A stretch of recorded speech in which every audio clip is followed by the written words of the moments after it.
Hola, bienvenido al podcast de ProEspañol, tu organismo de formación especializado en la enseñanza del español profesional y de viajes. ¿Estás listo para el episodio del día? ¡Comenzamos! Hola a todos, yo soy Josmari y hoy tenemos a una invitada especial en ProEspañol. Florence, de las cuentas de Instagram Back to Pack y Avant j'étais prof, se encontraba en Ecuador junto a su pareja cuando grabamos este episodio y nos va a compartir su experiencia viajando por América Latina, no solo en esta ocasión, sino también en sus viajes precedentes. Y como el objetivo de este episodio es transmitirte lo máximo posible sus vivencias, decidimos hacerlo en francés. Sí, un poco excepcional, pero me parecía que valía la pena. Así que me vas a escuchar hablando francés y comentaré igualmente un poco sobre mi experiencia aprendiendo el idioma. Estaré en tu posición actual. Quiero decir que grabar este episodio fue un placer y terminé queriendo ir a América Latina para hacer un viaje como Florence. Espero que te pase lo mismo a ti y quieras ir a América Latina para descubrir este hermoso continente. Ahora sí, descubre la historia de Florence en este episodio. Comenzamos. Hola à tous, bienvenue au podcast de ProEspañol. Comme vous l'entendez, c'est un peu spécial parce que je parle en français. C'est le premier épisode où nous allons parler en français car le but sera de connaître un peu plus sur la situation actuelle de l'Amérique latine et aussi connaître un peu l'expérience de Florence, qui est notre invitée spéciale aujourd'hui pendant son voyage en Amérique latine. Bienvenue Florence, comment vas-tu?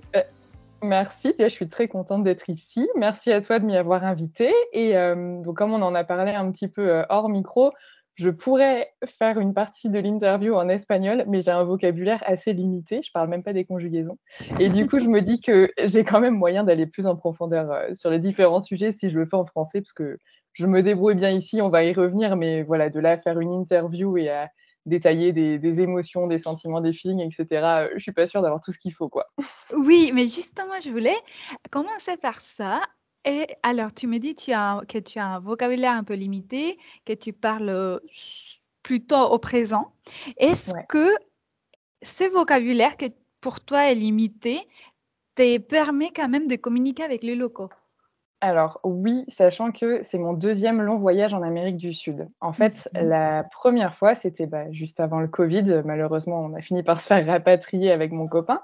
Mais donc on était partis plutôt du côté du Chili et de l'Argentine et on avait beaucoup voyagé en stop, ce qui fait que tu es un petit peu obligé de parler avec les gens et c'était un peu le but aussi pour apprendre. On était partis en tout 4 mois avant le rapatriement et je me souviens très bien le premier jour où j'étais d'arriver dans la première auberge et de pas savoir comment on disait un sac à dos. Je me souvenais un lit, je trouvais plus un papier, un crayon, enfin vraiment j'avais rien du tout. Aujourd'hui, là, c'est la deuxième fois, qu'on se déplace. Il y a quand même si pendant 2-3 ans on n'a pas parlé puisqu'on était, rentrés en France, mais voilà, ça revient quand même beaucoup plus vite. En Équateur, les gens parlent relativement lentement, donc c'est assez facile pour nous. Et j'ai plus de vocabulaire, mais j'ai du vocabulaire selon ce qui va m'être utile à un instant, T. Donc c'est-à-dire que là, on passe beaucoup de temps dans des auberges, donc en gros, on a besoin de dormir, de manger et de se déplacer dans les villes. Donc j'ai ce vocabulaire-là. Si jamais il fallait parler de philosophie, de politique ou même de musique, tu vois, j'aurais pas du tout le vocabulaire qu'il faut. Mais à chaque fois que je rencontre quelqu'un qui a un centre d'intérêt, du coup, tu apprends ces nouveaux mots, mais si tu les réemploies pas, tu les oublies très vite. Donc il faut beaucoup pratiquer, quoi.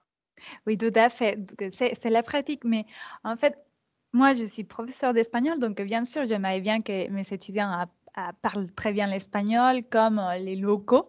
Mais, par exemple, tu as dit que tu as commencé avec l'Argentine et le Chili. Ce sont les deux pays les plus difficiles, enfin, l'un des pays les plus difficiles à comprendre parce Oui. que les gens parlent très vite, il y a un vocabulaire très local. finalement. Et en Oui. plus, en Argentine, on a des changements de conjugaison. Donc, on utilise le vos au lieu du tu et pas que, il y a aussi le changement du présent. Oui. Donc, finalement, est-ce que tu as dû passer par l'anglais parfois? Est-ce que le fait de parler l'anglais, ça t'a aidé ou est-ce que tu t'es dit non, on va continuer avec l'espagnol parce que c'est plus simple? Quelle est ton En expérience? En fait, ce qui est difficile pour moi justement, c'est de passer, donc du français, parce que je voyage avec mon copain et donc bah, entre nous, on se parle français, à Mhm, l'anglais quand tu rencontres des voyageurs, à l'espagnol quand tu parles avec des locaux. Donc ce que mhm. j'essaye de faire et que j'essayais déjà de faire lors du premier voyage, c'est de privilégier vraiment l'espagnol pour pas mélanger les 2. Parce qu'en fait, moi, j'ai déjà fait de l'espagnol quand j'étais au collège. Je Mhm. crois que j'en ai pas fait au lycée ou alors c'était ma LV3, enfin j'en ai très peu fait, j'ai pris italien à la place et ensuite quand Ok. je suis arrivée à la fac, j'ai dû remettre l'espagnol en LV2 et l'italien en LV3 parce qu'il y avait pas l'inverse dans ma ville. Bref, du coup, j'ai beaucoup mélangé les 2 et je me rends compte ici que dès que je parle aussi anglais, je me retrouve à faire un espèce de d'espagnanglais, très, très moche. Un J'ai beaucoup de mal à Spanglish? voilà, un Spanglish. J'ai beaucoup du mal à limiter, on va dire les différentes cases dans mon esprit. Donc on essaye vraiment, vraiment de privilégier l'espagnol. Après, comme tu l'as dit, c'est vrai que la première partie de notre voyage il y a quelques années en Argentine, on était restés quand même 2-3 mois. Les gens, alors effectivement, il y a pas le vosotros qui est la pire conjugaison, je trouve, en espagnol dans mes souvenirs, du collège, qui est difficile.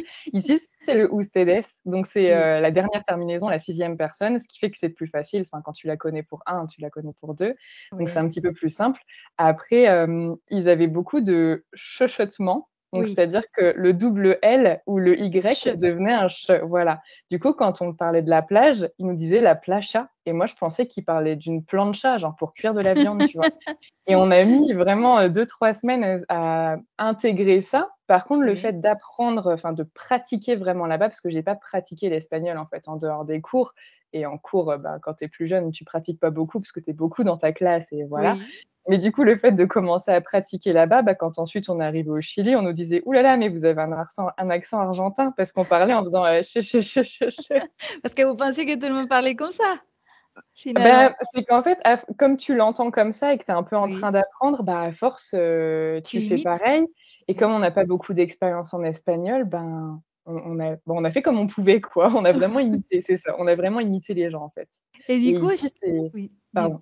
Ici, dis-moi. c'est plus simple, ils parlent plus, on avait été en Colombie déjà il y a 5 ans et je trouve qu'ici, ça ressemble un petit peu plus à l'espagnol de la Colombie, Oui. mais c'est encore différent de l'espagnol d'Espagne parce qu'il y a un truc dont je me souviens très bien en cours. Au collège, on nous disait: «Les Espagnols, ils n'utilisent pas de mots anglais» et on nous avait dit qu'un sandwich, ça se disait bocadillo et ça m'avait vraiment beaucoup marqué et en fait, ici, ils disent sándwiches. On Du coup, utilise bah, beaucoup, des mots en anglais, hein? en Surtout fait, pas oui, oui, surtout avec l'influence des États-Unis, il y a une très forte influence et par exemple, en Espagne, on va dire ordenador et en oui, Amérique, on va dire, computador ou oui, computadora, hein, au c'est niveau ça. du vocabulaire. Après, finalement, c'est une question de vocabulaire. Donc, si tu connais un peu l'anglais, enfin, je pense que ça va être plus facile à comprendre en Amérique latine. Mais C'est c'est ça. vrai qu'il y a eu une période, surtout dans le XXe siècle, non, avec la dictature, que tous les mots en anglais se traduisaient en Espagne. Maintenant, il y a le bocadillo. Et il y a le Oui. sandwich. En fait, ils sont différents. Le bocadillo, c'est avec une Ah! baguette et le sandwich, c'est avec du pain de mie. En Ah! Espagne, Intéressant. OK, mais d'accord. Parce en Amérique qu'ici, latine, c'est c'est que du sandwich. sandwich. Oui, Voilà. mais et pourtant ça, enfin là, on en a pris un hier et ça ressemblait à une baguette, genre c'était Oui, pas du tout du pain de mie, tu vois? Donc oui, ah, c'est mais marrant. parce qu'en Amérique latine, c'est sandwich. C'est que sandwich. En Espagne, voilà, il y a les 2 mots maintenant. Parce qu'avant, il y avait que les baguettes, finalement. Donc Ouais, les produits un peu américains se sont introduits après la ouais, dictature et du coup, on a commencé à introduire aussi des mots anglais. Enfin, c'est bon, ça. voilà, c'est la magie de l'espagnol, là, ça change beaucoup. Mais alors, on va revenir à certains points, mais avant de continuer, est-ce que tu peux un peu te présenter pourquoi tu as décidé de commencer à voyager en Amérique latine il y a 5 ans, en Colombie, Ouais. etc.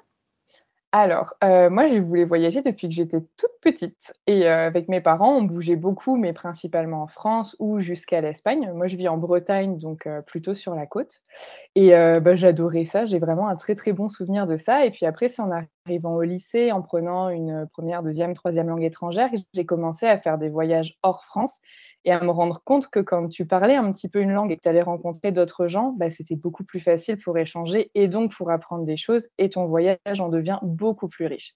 Et j'ai trouvé ça génial, donc j'ai fait un premier échange en Espagne, un deuxième échange en Italie, après j'ai fait mon stage de fin d'études en Angleterre et je m'étais toujours dit, ben, quand j'aurai de l'argent, donc bah, quand j'aurai un travail quoi, un vrai travail, je veux dire pas les jobs étudiants qui payent que ton loyer, genre un vrai travail où tu peux mettre de l'argent de côté, j'aimerais bien voyager loin et en fait, avec mon copain, donc on a à peu près le même âge, on a 30 ans tous les 2, donc on a commencé à travailler à peu près en même temps tous les 2. On a donc eu des économies aussi en même temps tous les 2 et on s'est dit: «Ben, tiens, est-ce qu'on partirait pas un an faire un grand voyage?»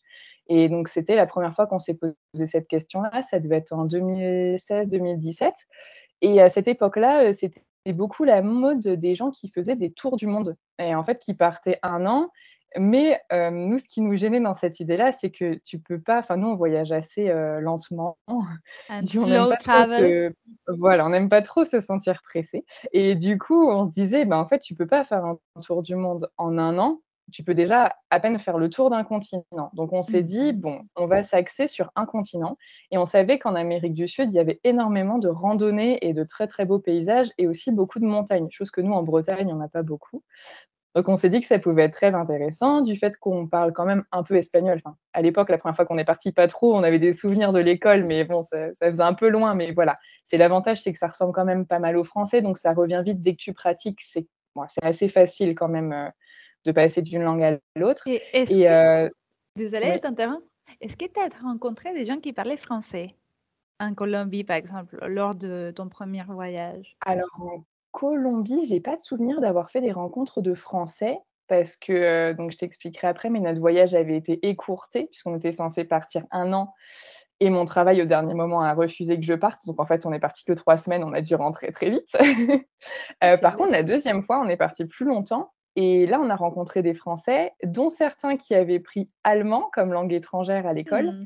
et qui du coup commençaient par l'Équateur ou la Colombie pour apprendre avec des personnes qui parlent un peu plus lentement et avec moins de transformation, on va dire, de la langue Mhm. et qui finalement, au bout de 1 ou 2 mois, en fait, parlaient tout à fait bien pour se débrouiller, pour, voilà, se diriger, aller faire des attractions, acheter à manger, réserver une chambre et cetera. Donc oui, il y en a qui parlent, français et qui apprennent un peu sur place l'espagnol. J'ai rencontré personne qui ne parlait vraiment pas du tout espagnol et qui ne faisait pas du tout l'effort d'apprendre. Hmm. Enfin, souvent, je trouve que comme c'est assez transparent avec le français, les gens essayent quand même assez facilement de bah, au moins le bonjour, le merci, tu vois? Au moins pour passer ta commande quand, je sais pas, tu vas acheter, je sais pas, un poulet avec des frites. Bon, bah, les gens utilisent le vrai mot, ils utilisent pas le chicken, tu vois? Ils font quand même Oui. cet effort-là. Donc Après, je les pense les gens qu'il y font a, quand même il y pardon. a une certaine influence enfin, il y a certains mots en espagnol qu'on utilise en français aussi. Par exemple, hola, ça, Oui, je l'entends tout le temps. Hola, ¿qué tal même? Ou ouais, adios. Non, c'est ouais. des mots on n'est pas étranger complètement à la langue, finalement. Non et puis même, dans les anecdotes rigolotes, quand on était en Argentine, entre l'Argentine et le Chili, tu dois passer des contrôles phytosanitaires et il Mhm. s'avère qu'en espagnol, bah, c'est phytosanitario quoi, enfin je veux dire, ça se ressemble énormément et on était arrivés vivre quelques jours dans une famille argentine et donc on leur explique, comment on a passé la frontière, puis on leur dit en espagnol: «Bah, voilà, on a passé le contrôle phytosanitaire». Et puis ils s'arrêtent, ils nous regardent et ils nous disent: «Waouh, vous savez dire phytosanitaire en espagnol?» Pour eux, c'était improbable et du coup, on leur explique, mais en fait, c'est comme en français et à côté de ça, il y a des mots qui vont être pour eux très simples, mais qui ressemblent pas du tout au français et du Oui, coup, ça nous vient pas à l'idée, tu vois? Mais ce côté-là est assez rigolo parce que tu peux donner l'impression que tu parles très bien parce qu'il y a énormément de similitudes. tout à fait. Ça m'est arrivé une fois avec le mot onomatopée.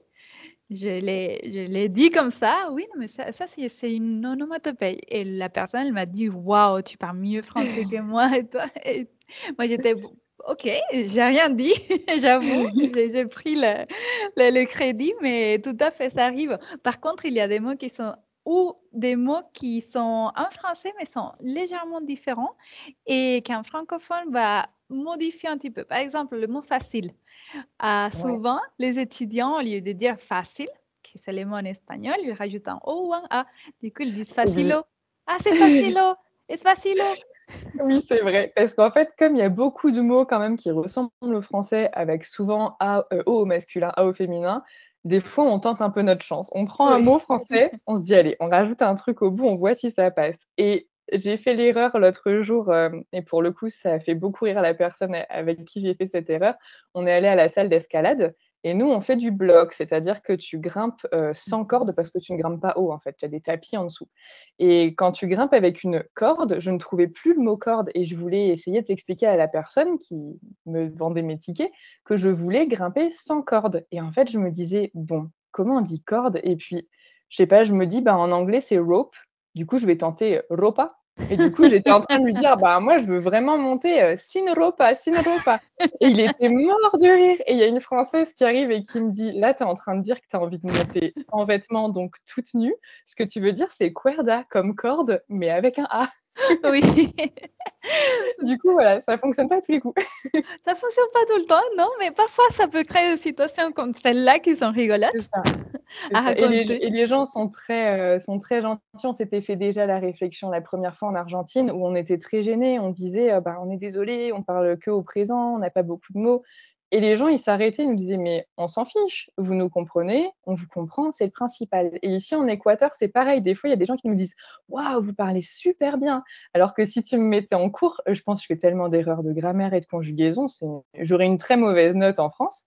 Mais c'est Oui, vrai que je me débrouille très bien ici. Enfin, ça fait 1 mois et demi qu'on est ici, on n'a jamais eu le moindre problème pour expliquer, quoi que ce soit. Enfin, au pire, tu utilises un peu tes mains pour mimer, tu vois? oui, Mais tout à non, fait. ça c'est ça, ça se fait très bien, Ça, c'est très important ce que tu dis parce que plusieurs personnes, beaucoup d'étudiants, ils se bloquent parce qu'ils oui. ont commencé à apprendre l'espagnol tout seul avec des vidéos. Ils maîtrisent la grammaire, ils maîtrisent les vocabulaires, mais au moment de parler, ils se bloquent parce qu'ils disent: oh là là, je ne sais plus le passé simple de tel verbe, il va dire quoi? Bah, je dis rien.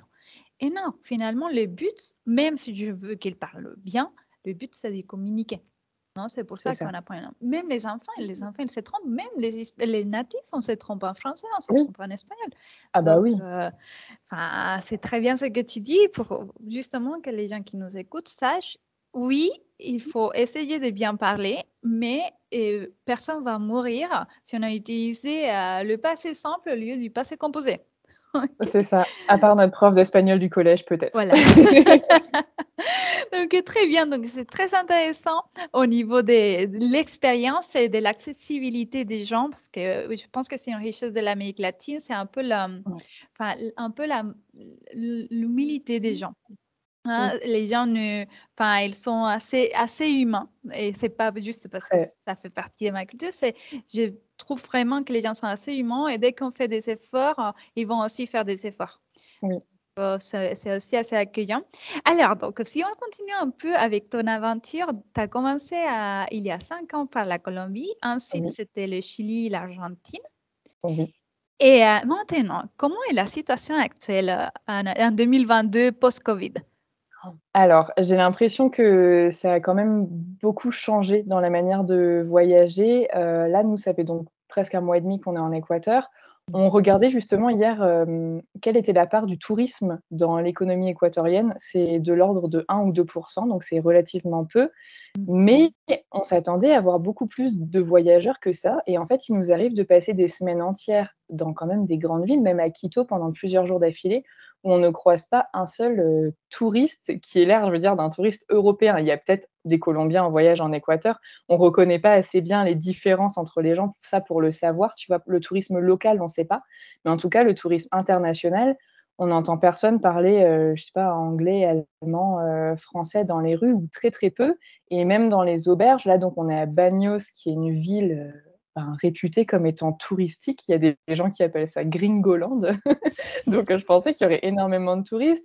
On s'est dit: «Bon allez, on va peut-être rencontrer un peu de gens» parce que mine de rien, ça fait du bien des fois de parler français. En fait, c'est plus simple aussi, enfin, Mmh. pour nous en tout cas, des fois, c'est reposant. Du coup, on s'est mis dans un hôtel, qui s'appelle Party Hostel. On s'est dit: «Bon, il y aura tous les touristes du coin avec nous, qui sont là pour boire une bière et voilà, faire une petite pause dans le voyage» et en fait, il y a je sais pas, il doit y avoir 15 chambres. On est tout seul.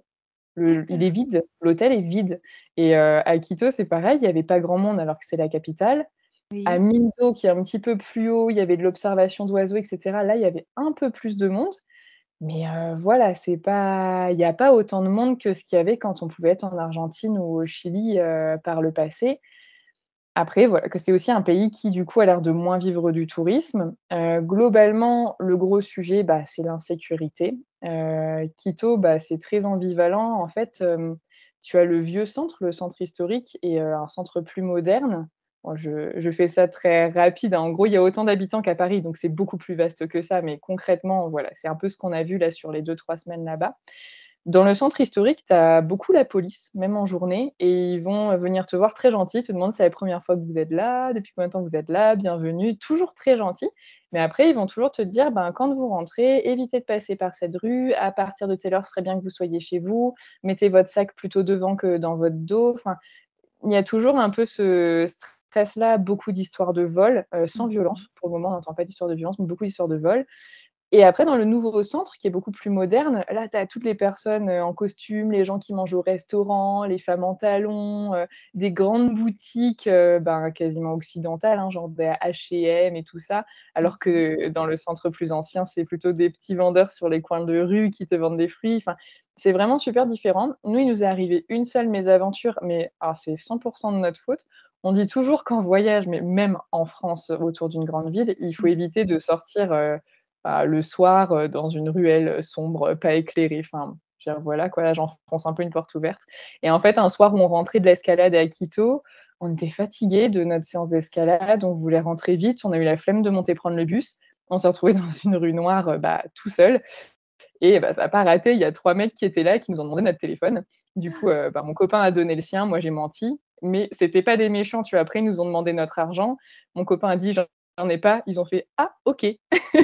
Donc tu vois, on savait pas trop comment réagir parce que tu connais pas les gens et Oui. voilà, après ils sont partis, mais il y a tout de suite des Équatoriens qui se sont arrêtés en voiture, nous demandaient: «Est-ce que ça va bien? Est-ce que vous avez vos papiers?» qui nous ont escortés jusqu'à une rue avec des lumières, qui nous ont dit quel bus Waouh! prendre, dans quelle enfin, trop gentils. En fait, les gens ici sont trop gentils, mais bah, c'est comme partout dans le monde, tu te balades pas, tout seul, dans une rue noire, le soir. Enfin, c'est super logique, on l'avait jamais fait, mais là, on n'était pas du tout concentrés. Il y avait un petit chien qui nous suivait, on était en train de rigoler avec lui, enfin, on regardait pas du tout où on allait et voilà, c'est des choses qui arrivent. Après, bah, c'est rien de «grave» entre guillemets. J'ai entendu plus de mal en revanche sur la côte, la deuxième grande ville qui s'appelle Guayaquil. Oui. Là, j'entends plus de problèmes d'insécurité, d'explosions, de vols avec violence. Oui. Du coup, nous, je pense qu'on va pas forcément y aller. C'est surtout un point de départ pour aller sur les îles Galapagos, mais nous, Mmh. on n'y va pas. Donc on n'a pas vraiment d'intérêt à s'arrêter dans cette ville-là. Du coup, elle nous fait pas spécialement envie, comme on entend beaucoup de négatifs et on entend personne qui a l'air transcendé par la beauté de la ville. Donc je Oui. pense que voilà, on ira ailleurs sur la côte, mais sinon, j'ai l'impression qu'il y a quand même, ouais, beaucoup moins de voyageurs et que, bah, le fait qu'il y ait le coronavirus, ça a quand même l'air d'avoir beaucoup appauvri les pays. Il y a énormément Mmh. de restaurants, d'hôtels et cetera où quand on regarde, sur Booking, TripAdvisor, c'est marqué, «fermé définitivement», alors que c'est des choses qui avaient l'air d'être géniales, de vraiment bien marcher, plein de super bons commentaires, mais tu sens que voilà, économiquement, ça a été compliqué et Mmh. on nous a dit qu'il y avait eu aussi un changement de président apparemment en 2019 qui Mmh. alors je répète ce que j'ai entendu, je n'ai pas fait de recherche, hein, donc à prendre avec des pincettes, mais qui aurait apparemment moins de poigne, on va dire, que celui d'avant, qui serait moins strict. Ce qui fait Mmh.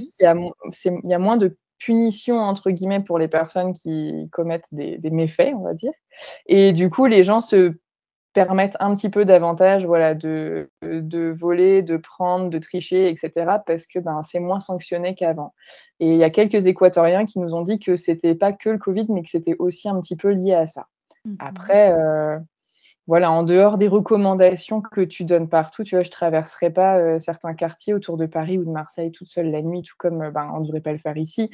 Mais c'est pas propre à l'Amérique du Sud. C'est pas comme ce qu'on imagine, tu vois? Quand on entend parler Mmh. des cartels de la drogue et tout, c'est pas comme ça Narcos, en vrai, c'est voilà, il y a enfin, les gens ici, ils sont très, très, très gentils. En Argentine, et au Chili, on a fait que du stop dans toute la partie sud pendant 3 4 mois. Il nous est mmh. jamais rien arrivé, voire, mieux que ça, on n'a jamais eu à attendre pour faire du stop. Enfin, des fois, tu descends à peine d'une voiture, tu as une autre qui vient te chercher, il te: «Ah bah, il est, presque midi, si vous voulez, vous pouvez rester manger à la maison». On nous a accueillis aussi, pendant les maisons des gens, vraiment, on a eu que de très, très belles expériences, tu vois? Alors, on nous a dit que dans les pays où il fait plus chaud, passer la Bolivie, le Pérou, tout ce qui est, ben, stop qui, mine de rien, est gratuit pour nous et n'est pas spécialement connu ni apprécié, ce que je peux comprendre parce que, bah, les salaires sont aussi beaucoup plus bas, donc c'est un peu abusé. Nous, Européens, on a quand même de l'argent pour voyager, tu vois? Mais du coup, tu as pas la même expérience, je Mmh trouve, mh. quand, tu partages avec beaucoup de temps en faisant du stop que quand tu payes un bus et que tu te retrouves, bah, nous, on se retrouve côte à côte, on parle en français, tu vois? Donc c'est un Oui. petit peu différent. Tu as pas la même, rencontre avec la population. Mais c'est vrai que dès qu'on a dû aller, je sais pas, demander de l'aide pour, activer une carte SIM, tu vas dans un marché, bah, tu les fruits et les légumes ici, ils ressemblent à des choses qu'on n'a jamais vues. On sait pas, ce que c'est, comment ça s'appelle. Est-ce que c'est un fruit ou un légume? Est-ce que ça se mange ou pas? Enfin, du coup, tu demandes, ils sont trop contents de t'expliquer, de te faire goûter, donc non, vraiment, c'est très positif et c'est vrai que la gentillesse des gens, fait partie des raisons pour lesquelles, bah, ça fait 3 fois qu'on revient, tu vois? On n'est pas allé ailleurs pour l'instant, on est vraiment bien ici, quoi. Oui, non, et ça m'a fait plaisir de t'entendre, pas les côtés négatifs du vol, mais Oui, ça confirme une idée que j'ai, que c'est un continent de contrastes. Tu peux ouais, trouver une humanité, une gentillesse qui manque beaucoup ailleurs, mais aussi tu peux te retrouver dans une ruelle toute seule, dans les noirs et avoir des mauvaises expériences comme un ouais. vol. Je pense que voilà, même en journée, tu peux te faire voler ton portable si tu pars par Ah téléphone. oui, oui, oui. Ouais. Donc, il faut vraiment faire attention au niveau de la sécurité, surtout dans certains, voilà, comme partout, hein, même en France, hein, et dans Mmh. certains quartiers, dans certaines villes. Mais je suis contente d'entendre ça. Je suis contente aussi d'entendre qu'il y a la présence de la police et qu'ils viennent Oui. accueillir d'une certaine manière, hein, ou donner des conseils aux touristes et pour qu'ils enfin, ils aient une bonne expérience. Donc, c'est Ouais. très bien. Et là, tu m'as dit que voilà, vous avez eu pas mal d'expérience en faisant du stop. Finalement, comment ça s'est passé pour communiquer avec les chauffeurs Alors, argentins? bah, les premières fois, c'était très basique. Les chauffeurs nous prenaient dans leur camion, parce que c'est beaucoup, beaucoup de camionneurs en Argentine et un petit peu au Chili. Et eux, Mhm. ils ont des trajets, il faut savoir que l'Argentine, ça fait quasiment 6 fois la taille de la France. C'est immense. Donc des fois, on partait, parce qu'il y a la pampa un peu au milieu où il y a, bah, pas grand-chose, à visiter, quoi. C'est joli, mais c'est très plat, très vide. Oui. Et parfois, tu pars pour un trajet de 1 000 kilomètres d'un Oui. coup. Et du coup, nous, on leur disait: «Bah, en fait, là, c'est comme si on avait traversé notre pays, la France», mais on s'en est pas rendu compte parce que, bah, les gens, font vraiment l'effort. Les premières fois, en gros, on savait dire: «Ben, bonjour, je m'appelle, j'ai tel âge, je fais tel métier». C'est tout. Et du coup, eux, ils essayaient d'utiliser c'est ce qu'on avait beaucoup apprécié en Argentine, ils essayaient d'utiliser des mots simples ou des synonymes. Donc Mm. si on n'arrivait pas à comprendre un mot, ils reprenaient la version un peu, enfant ou bébé de ce mot-là. Ils Mhm. essayaient de ne pas du tout utiliser, leur langage, comment on dit? Spécialisé ou un De peu. ouais, ouais, tu sais, des fois, selon bah, nous, par exemple, en Bretagne, je sais que des fois, on utilise des mots que le reste de la France comprend pas, mais quand on parle Mhm. avec quelqu'un qui est pas breton, on fait attention à ça, tu vois? Utiliser vraiment des mots, de la langue qui sont dans le dictionnaire, on va dire. Oui. Donc ils faisaient très, très attention à ça, de parler lentement, de reformuler, d'utiliser beaucoup de verbes au présent pour qu'on les comprenne et cetera. Ce qui fait que, ben, à force de les entendre et de s'entraîner, ben, chauffeur après chauffeur, on devenait un petit peu meilleur, jusqu'à réussir, bah, à parler de notre contrôle phytosanitaire, tu vois? Au bout de 3 mois. Mais donc oui, c'était de plus en plus simple et après, ben, ce qui était très intéressant, c'est qu'ils se posaient beaucoup de vraies questions sur la France. C'est-à-dire que tu es dans le camion avec le camionneur, lui a envie de passer le temps parce qu'il y en a pour des heures et des heures, mais ils font pas ce qu'on appelle le small talk, genre il va pas te parler de la météo, il va te Mhm. demander, «À quel âge c'est la retraite chez vous? Est-ce que les hommes et les femmes sont payés de la même façon?» Ils vont te poser des vraies questions et du coup, D'accord. il y a des différences culturelles qui sont vraiment amusantes. Nous, en France, tu as dû remarquer qu'on parle pas beaucoup d'argent. C'est très rare de rencontrer quelqu'un et au bout de 10 minutes, lui demander: «Tu gagnes combien?» Ça se fait pas Alors trop. que chez nous, Voilà, nous, au bout de 2-3 questions, ils te demandent, ton âge, d'où tu viens, tu fais quoi, tu gagnes combien? Et nous, la première fois, on était choqués, on dit: «Mais vous, si on vous pose la question, vous allez répondre?» Il fait: «Ah bah oui, moi je gagne tant». Du coup, on leur dit, puis on leur dit: «Bah, vous savez, en France, ça se fait pas». Et le monsieur qui nous a pris en stop, il nous répond: «Bah, du coup, comment vous faites pour savoir si dans une entreprise, une femme est payée comme un homme?» Bah, justement, c'est ça c'est le tout le problème. problème. Donc c'était très intéressant en fait de savoir ça. Donc il y a des sujets qui sont tabous dans certains pays, pas dans d'autres. Oui. À l'inverse, peut-être qu'il y a des sujets qui sont très libres chez nous et qui sont tabous ici, mais on s'en est pas rendu compte. On n'a pas eu l'impression de dire de bêtises en tout cas. Bah, ça, Donc c'est bien. c'est un bon Tu le point. Ouais, verras mais dans qu'ils leur l'ont pas tête. montré. Mais Ouais.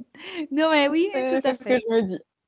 C'est vrai. Mais petit à petit, voilà, Oui, voilà, ça se vous développe, tu communiquez. apprends, Non, tout à fait, hein. Finalement, c'est comme les enfants, hein, c'est l'apprentissage naturel. Tu apprends de nouveaux mots chaque jour, tu apprends de nouvelles conjugaisons.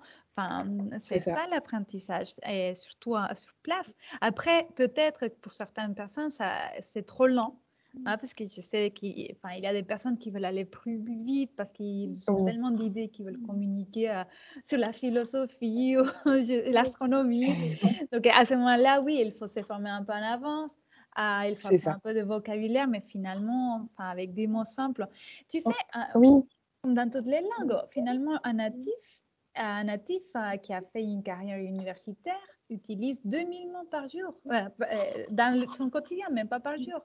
Donc, finalement, ouais, avec 50 verbes de base, tu peux avoir une très bonne communication. c'est ça. Et puis même, tu vois, là, tu parlais par exemple d'astrologie ou d'astronomie, en français, c'est pas du tout un domaine qui m'intéresse, donc j'ai pas de vocabulaire là-dessus non plus.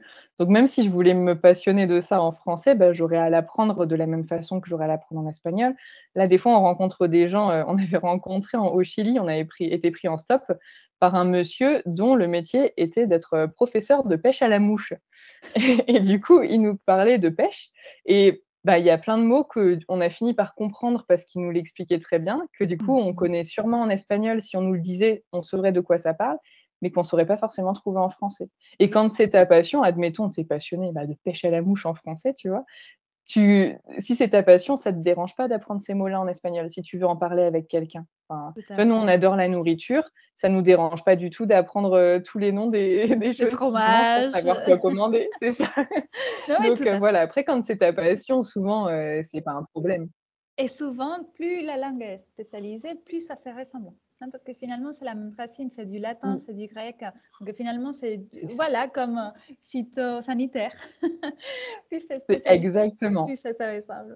Alors pour finir, parce qu'on a déjà 30 minutes, et j'adore la conversation, mais normalement c'est un peu plus court. Et quelle recommandation ou quel conseil donnerais-tu à une personne qui souhaite voyager en Amérique latine? Peut-être une recommandation au niveau de la langue et une recommandation générale.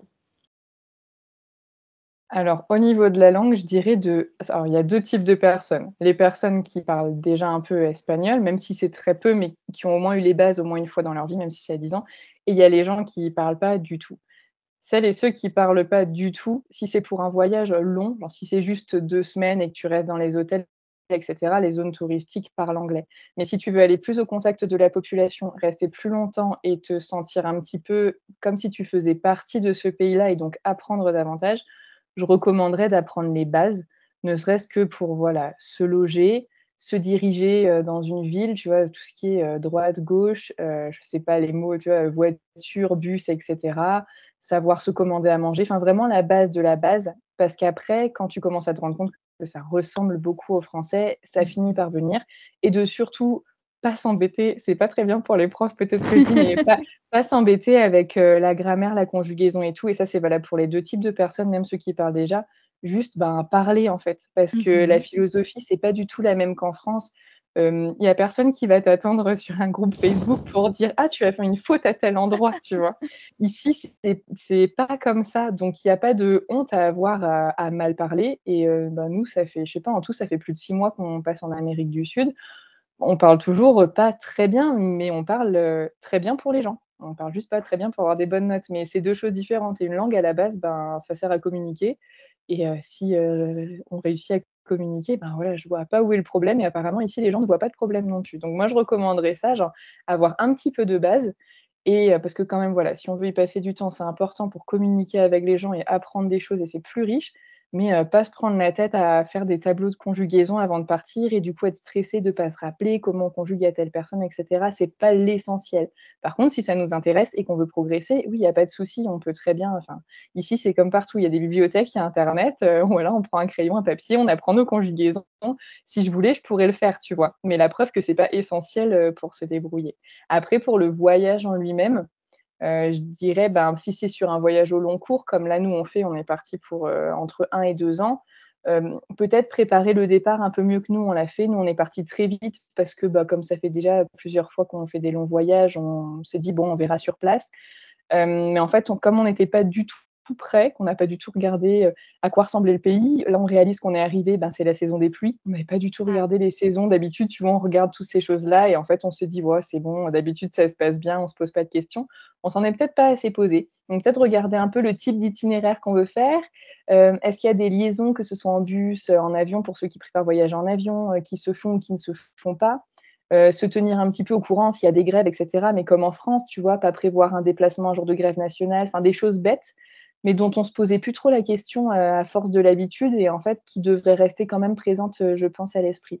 Donc bien mmh. s'organiser pour ça et pour tous les types de climats parce que ce soit ici en Équateur, mais c'était pareil en Argentine, au Chili et ça a l'air pareil Pérou, Bolivie, globalement, il fait très froid quand tu es en altitude. Or, il y a les Andes qui traversent ces différents pays. Il peut faire très chaud quand tu es sur la côte, il peut faire très humide quand tu es dans la forêt.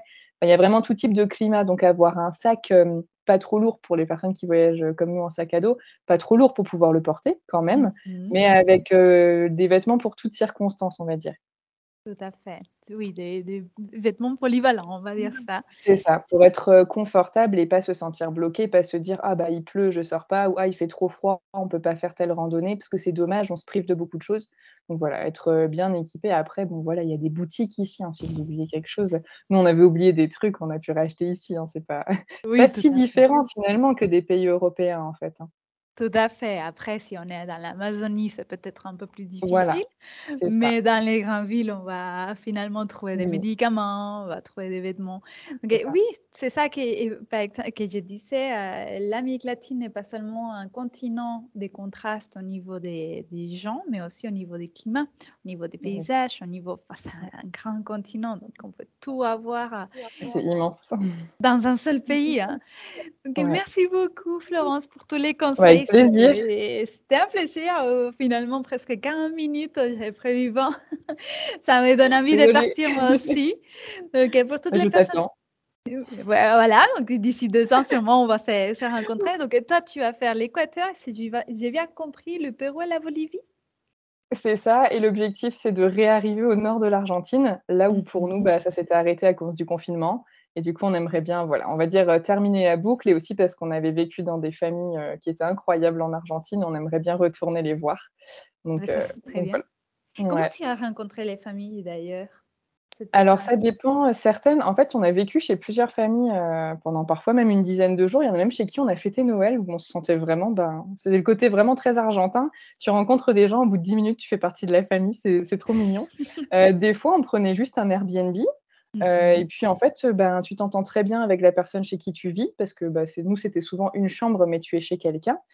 Et Mmh. puis, ben, tu t'entends bien, donc tu rajoutes 1 nuit, 2 nuits, 3 nuits, 10 nuits et puis, en fait, ben, tu restes en contact et quand il y a plus de place chez la dame, ben, elle appelle son ex-mari pour que tu loges chez lui et tu rencontres les enfants et voilà comment tu te retrouves à passer Noël chez les gens et donc, Oui. en fait, tu rencontres, comme ça des familles, qui sont vraiment le cœur sur la main, avec qui tu restes en contact après et on a aussi, et je leur passe un coucou s'ils écoutent, en fait, on a une amie du lycée, donc qui date d'il y a plus de 10 ans maintenant pour nous, qui s'appelle Chloé et qui a son bah, c'est pas son mari, puisqu'ils sont pas mariés, mais son petit ami, mais avec qui ils ont un enfant, qui se sont rencontrés en Irlande et qui vivent maintenant en France. Et lui, il est argentin.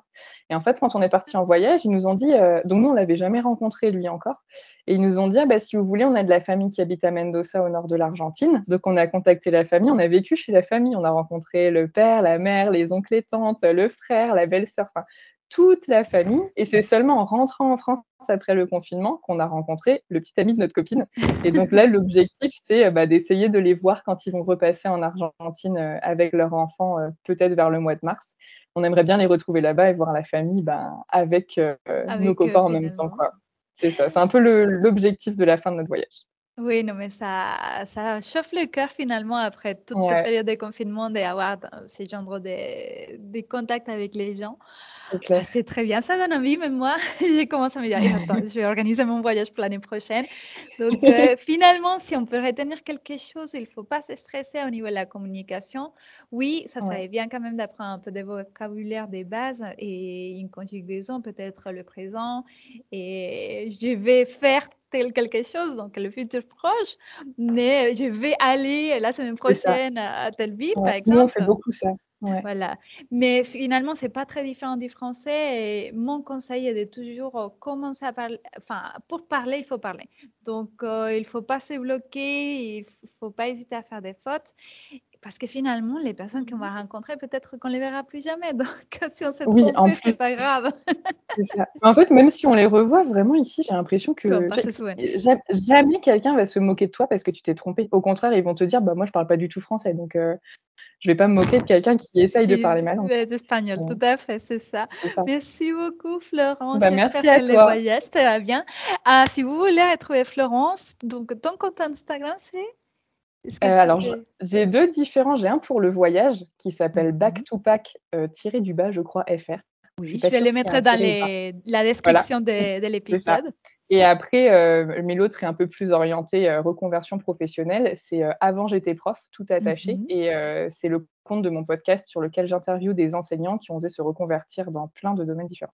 Voilà. Oui, c'est mon coup de cœur des dernières semaines, surtout la série Derrière les sourires des profs. Je Ouais, vous la recommande, ah, elle c'est était trop très chouette. touchant.